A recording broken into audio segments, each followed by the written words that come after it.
What's going on, guys? FaZe Simp here, and today I'm giving you the rundown of my Black Ops 6 settings. So we're going to start off in the controllers section of the settings here.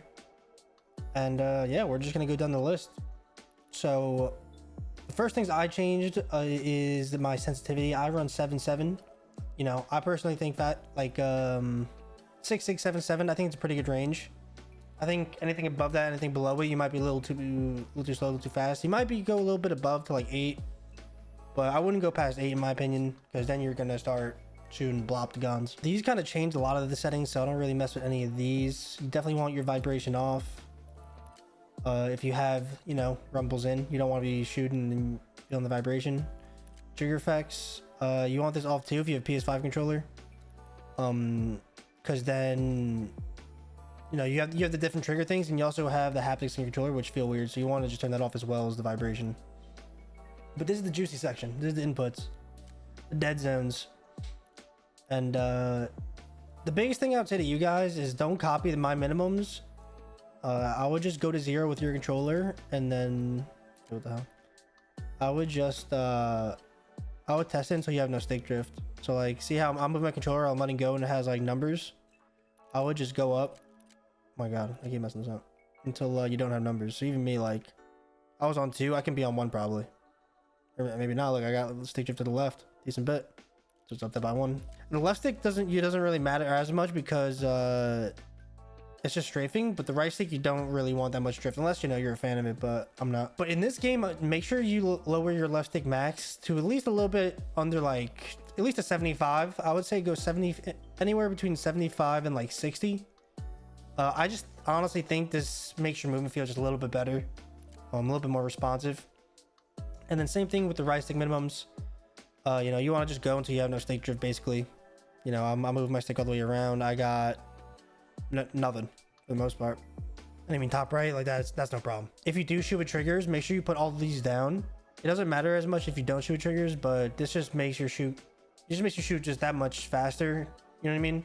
And milliseconds count, so put these on 0. Outside of dynamic, make sure you're on dynamic in the aiming advanced settings. The rest you can kind of leave pretty default. So next up we have movement, and there's a couple things you have to change in here, a couple things you can change that I haven't, like this sprint assist. This is like tactical sprint.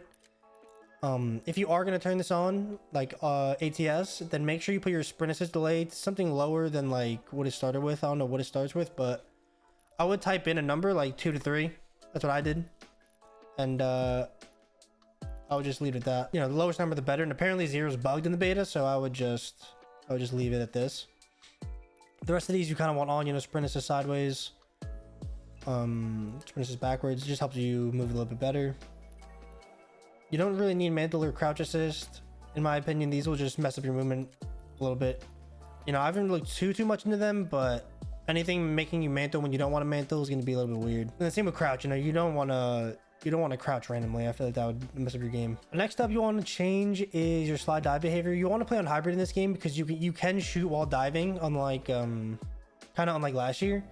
And so playing on hybrid I think is going to be a big advantage, just so that you can, you know, get those extra 1 or 2 kills. And then besides that, I would say the only thing you should really change in this movement advanced settings area is just your tactical sprint behavior. You know, if you like single tap sprint, if you like single tap run, I would put on that. And then even this, if you want to put this on free or trigger, then it'd be a little bit better. Free just means that you don't have to actually sprint where you're going. It kind of just does it for you. But outside of that, a lot of the good settings are kind of just on for you.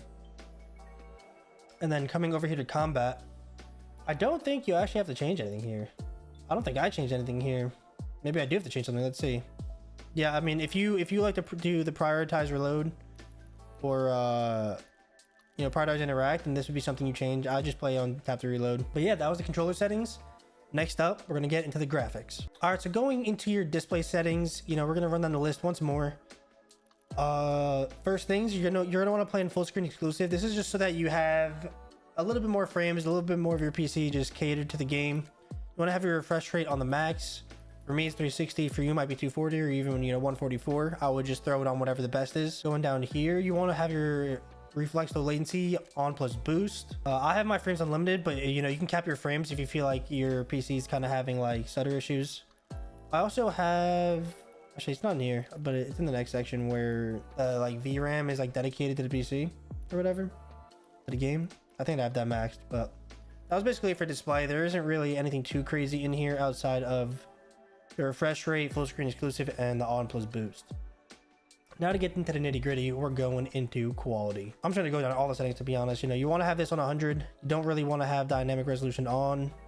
It's going to target a different frame rate than what, you know, you were doing before. So just leave that.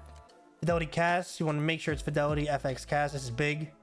You know, it's been like this in every game for the most part. The last couple years, you want to have this fidelity. You want to have it at 100 as well. This is the VRAM target I was talking about. You want to have this maxed, in my opinion, just so, maybe not max, maybe like 80, somewhere in this range. Just so you're getting as many frames as possible.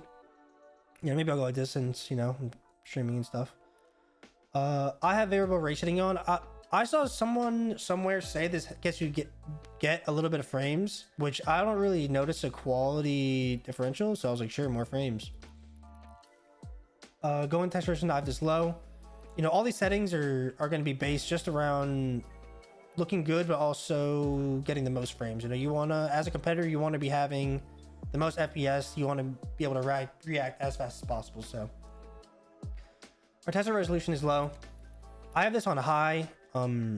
This doesn't really mess with your frames too much. And I think I saw something in the last game or two. I don't really think it matters anymore, but it was helping a lot of like stutter problems with, I don't know which game it was, but it was helping it. Depth of field I have off. You know, everything looks the same when I'm aimed in, just so you know you're seeing people out of your scope a little bit.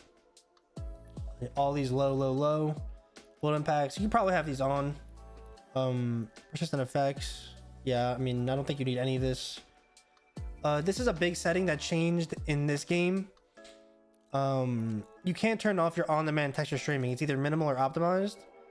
And so what I would do is I would just put it all the way low. I would put it download limits on, and I would just put the daily limit capped, just so that, you know, you have 16 gigs, but you can only download once a day. So it's not really like, it's not really messing with your graphics as much as like it wants to. So you're capping it as much as possible, and also have it as low, you know, low quality, save the frames. You can have this again all on low. You don't need any of this. We just want to get as many frames as possible. Tessellation off, biometric quality low. All these two are just things to make the game smoother, and anything that is not necessary we have low. Last but not least, we're getting into view. I've been trying this recently just because I feel like the only reason I've been staying on 100 is people were saying it messes with your auto aim, but I've been on 105. I feel like I've been loving it, to be honest. I'm on, you know, affected wide. I would say stay somewhere, if you know, I would say stay somewhere in the 95 to 105 range, just in my opinion.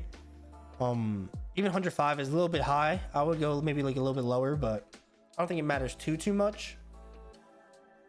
You know, those like two specifics, but I would definitely stay in that range of 95 to 105.